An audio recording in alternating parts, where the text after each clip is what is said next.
Hello friend, नमस्कार। मैं हूं संगीत दुनिया 1984। आप लोगों का हमारे यूट्यूब चैनल पे आप लोगों का स्वागत है। आज आप लोगों को एक बहुत मज़ेदार आप लोगों को एक कारवा गीत सुनाऊंगी। आप लोग बताइए आप लोगों को कैसा लगा। नैहर नगरी राजा बड़ा निक लागे, नैहर नगरी राजा बड़ा निक लागे। गाँव निक लागे शहर निक लागे, गाँव निक लागे शहर निक लागे। घूमत यार संग राजा बड़ा निक लागे, घूमत यार संग राजा बड़ा निक लागे।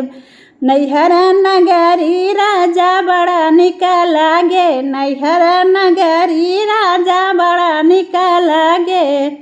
बाग निक लागे बगीचा निक लागे, बाग निक लागे बगीचा निक लागे।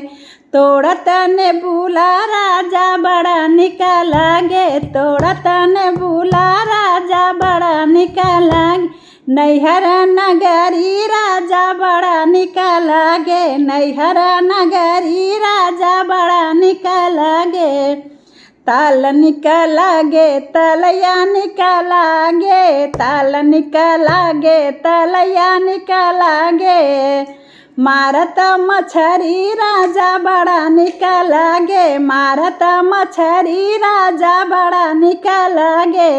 नैहर नगरी राजा बड़ा निक लागे, नैहर नगरी राजा बड़ा निक लागे।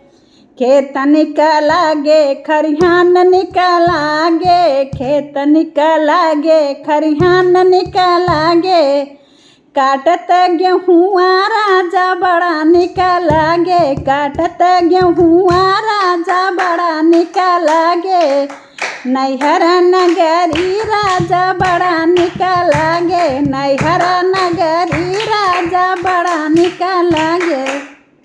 बहुत ही प्यारा गीत है। आप लोग बताइए आप लोग कैसा लगा। फिर मिलते हैं ऐसे नेक्स्ट वीडियो में, तब तक के लिए बाय बाय।